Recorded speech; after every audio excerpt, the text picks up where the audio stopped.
வணக்கம் and welcome to meals and memories. இன்றைக்கி நம்ம மீல்ஸ் அண்ட் மெமரீஸில் அருமையான ருசியில் பருப்பு வடை போட்டு மோர் குழம்பு எப்படி பண்ணுறதுன்னு பார்க்கலாம். நம்ம சேனலில் ஏற்கனவே வெண்டைக்காய் போட்டு மோர் குழம்பு எப்படி பண்ணுறதுன்ற வீடியோ போட்டிருக்கேன்.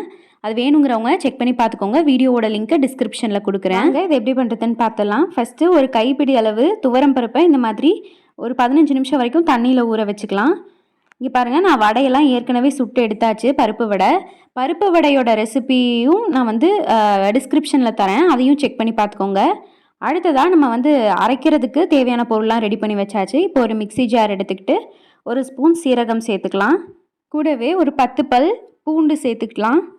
அடுத்ததாக 2 வரமிளகா நம்ம காரத்துக்கு தகுந்த மாதிரி சேர்த்துக்கோங்க. நீங்கள் பச்சை மிளகா கூட சேர்த்துக்கலாம், உங்கள் விருப்பம் தான். நான் வரமிளகா சேர்த்துக்கிறேன். பச்சை மிளகா சேர்த்தா வயிறு எரியும் அலரும் அப்படிங்கிறதுனால. கூடவே 2 கொத்து கருவேப்பிலையும் சேர்த்துக்கலாம். கருவேப்பிலையும் சேர்த்ததுக்கப்புறமா ஒரு 7-8 சின்ன வெங்காயம் தோல் உரிச்சிட்டு தண்ணியில் அலசிட்டு அதையும் நம்ம சேர்த்துக்கலாம். சேர்த்துட்டு அடுத்ததாக ஒரு 2 ஸ்பூன் அளவுக்கு இந்த மாதிரி துருவின தேங்காய் சேர்த்துக்கலாம்.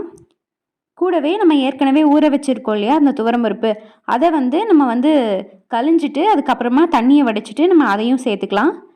கூடவே இப்போ கொஞ்சமாக தண்ணி சேர்த்து நல்லா இதை மைய பேஸ்ட்டாக அரைச்சி எடுத்துகிட்டு வந்துடணும். கொரகொரப்பாக இல்லாமல் நல்ல மைய பேஸ்ட்டாக அரைச்சி எடுத்துகிட்டு வந்துடலாம். இங்கே பாருங்கள், இந்த அளவுக்கு நம்ம நல்லா அரைச்சி எடுத்துகிட்டு வந்துடணும். அடுத்ததான் நம்ம இப்போ மோர் குழம்பு பண்ண ஆரம்பிச்சிடலாம். ஒரு கடாயில் கொஞ்சமாக எண்ணெய் சேர்த்துக்கலாம். தேங்காய் எண்ணெய் சேர்த்து செஞ்சோன்னா மோர் குழம்பு ரொம்ப அருமையாக இருக்கும். ஸோ ஒரு 3 ஸ்பூன் அளவுக்கு தேங்காய் எண்ணெய் சேர்த்துக்கோங்க. எண்ணெய் நல்லா காஞ்சதுக்கப்புறமா நான் சின்ன வெங்காயம் அப்படியே முழுசாக சேர்த்துக்கிறேன். அதை கட் பண்ண தேவையில்லை. முழுசாக சின்ன வெங்காயம் ஒரு 15லேருந்து 20 போல் சின்ன வெங்காயம் சேர்த்துக்கோங்க. சின்ன வெங்காயம் நிறையா சேர்த்தா நல்லா டேஸ்ட்டாக இருக்கும். சேர்த்துட்டு நம்ம இது எல்லாத்தையும் நல்லா எண்ணெயில் வதக்கிக்கணும். கூடவே ஒரு கைப்பிடி அளவு கொத்தமல்லி இலையும் சேர்த்துக்கிறேன். அதையும் சேர்த்துட்டு நம்ம நல்லா வதக்கிக்கலாம். கருவேப்பிலை ஏற்கனவே அரைக்கிறப்ப சேர்த்ததுனால நான் இங்கே சேர்க்கல. நீங்கள் விருப்பப்பட்டால் அதையும் கூட ஒரு கொத்து அளவு கருவேப்பிலை சேர்த்துக்கலாம். இப்போது இந்த வெங்காயம் கொத்தமல்லியெல்லாம் நல்லா வதங்கினதுக்கப்புறமா ஒரு 1/2 ஸ்பூன் அளவுக்கு மஞ்சத்தூள் சேர்த்துக்கிறேன். மஞ்சத்தூள் சேர்த்துட்டு அதையும் நல்லா எண்ணெயிலே ஒரு 2 நிமிஷம் போல் வதக்கிக்கணும். அடுப்பை மீடியம் ஃப்ளேமில் வச்சுக்கோங்க. பாருங்கள், இதெல்லாம் நல்லா வதங்கினதுக்கப்புறமா நம்ம அரைச்சி வச்சுருக்கோம்ல பேஸ்ட்டு, அதை நம்ம சேர்த்துக்கலாம். அடுப்பை சிம்மில் வச்சுட்டு அதுக்கப்புறமா அந்த பேஸ்ட்டு சேர்த்துக்கோங்க. ஏன்னா சீக்கிரமாக கீழே கட்டி ஆகிடும். அதனால் அந்த பேஸ்ட்டு சேர்த்த உடனேயுமே தண்ணி சேர்த்துருங்க, இல்லைனா கீழே கட்டி ஆகிடும். ஸோ தண்ணியும் சேர்த்துட்டு நம்ம நல்லா இதை கலந்து விட்டுறணும், கட்டிகள் எதுவும் இல்லாமல் பார்த்துக்கிட்டு. அப்புறம் இது நல்லா கொதித்து வரணும். இந்த பேஸ்ட் இப்போ தண்ணி மாதிரி இருக்கா, இது நல்லா திக்காகி மறுபடியும் பேஸ்ட் மாதிரி வர வரைக்கும் நல்லா கொதித்து வரணும். எவ்வளோ கொதித்து வருதோ அவ்வளோ டேஸ்ட்டாக இருக்கும். ஸோ நம்ம மூடி போட்டு நல்லா கொதிக்க விட்டு எடுத்துக்கலாம். அடுத்ததாக அதே மிக்சி ஜாரில் நம்ம தயிர் சேர்த்துட்டு அதையும் நம்ம மோராக அடித்து எடுத்துகிட்டு வந்துடலாம். இப்போ பாருங்கள், நம்ம கொதிக்க வச்சுருந்தோம் இல்லையா, அது இந்த அளவுக்கு நல்லா திக்காகிட்டு வந்துச்சு அந்த பேஸ்ட்டு. இது இந்த மாதிரி திக்காகி வரும்போது நம்ம அடிப்பிடிக்காமல் பார்த்துக்கணும். முதல்லையே நம்ம அதை மூடி போட்டு கொதிக்க விட்டோம் இல்லையா, அப்போவே நம்ம அடிக்கடி செக் பண்ணிக்கணும். ஸோ அடிப்பிடிச்சிடாமல் பார்த்துக்கணும். அடுத்ததாக நம்ம மிக்சியில் அடித்து வச்சுருக்க மோரையும் சேர்த்துக்கலாம். மோரையும் சேர்த்துட்டு நல்லா ஒரு டைம் கலந்து விட்டுடலாம். உங்களுக்கு நிறைய டைம் இருக்குது அப்படிங்கிற பட்சத்தில் நீங்கள் பருப்பு வடை மோர் குழம்பு செஞ்சுக்கலாம்.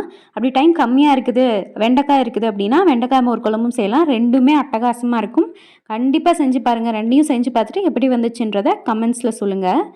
இப்போது நம்ம மோர் சேர்த்ததுக்கப்புறமா கொஞ்சமாக அந்த மிக்சிலையும் தண்ணி சேர்த்து அதையும் நம்ம சேர்த்துட்டு நம்ம நல்லா கலந்து விட்டுறணும். நல்லா பாருங்கள், இப்போ மோர் குழம்புக்கான கலர் அந்த மஞ்சள் கலர் அப்படியே வந்துருச்சு இல்லை. இப்போ நம்ம இதை நல்லா கலந்து விட்டுட்டு அடுத்ததான் நம்ம இந்த மோர் குழம்புக்கு தேவையான அளவு உப்பு சேர்த்துக்கலாம்.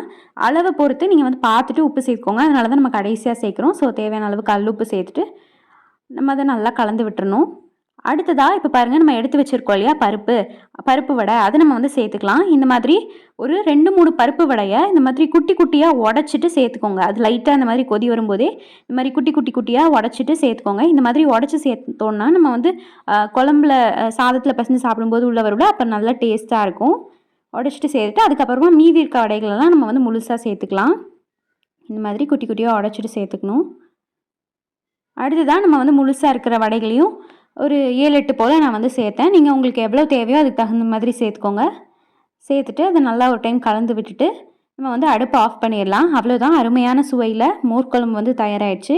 கண்டிப்பாக இந்த மெத்தடில் இதே அளவுகளோடு செஞ்சு பாருங்கள். உங்களுக்கு தேவைப்பட்ட அளவுகளை கூட்டவோ குறைக்கவோ செஞ்சுக்கோங்க. இது சுட சுட சாதத்தோடு சாப்பிட்டோன்னா அட்டகாசமாக இருக்கும். உங்களுக்கு இந்த ரெசிபி கண்டிப்பாக பிடிச்சிருக்கும்னு நம்புகிறேன். பிடிச்சிருந்தா இந்த வீடியோக்கு ஒரு லைக் பண்ணிட்டு நம்ம சேனல் மீல்ஸ் அண்ட் மெமரிஸை சப்ஸ்கிரைபும் பண்ணிக்கோங்க.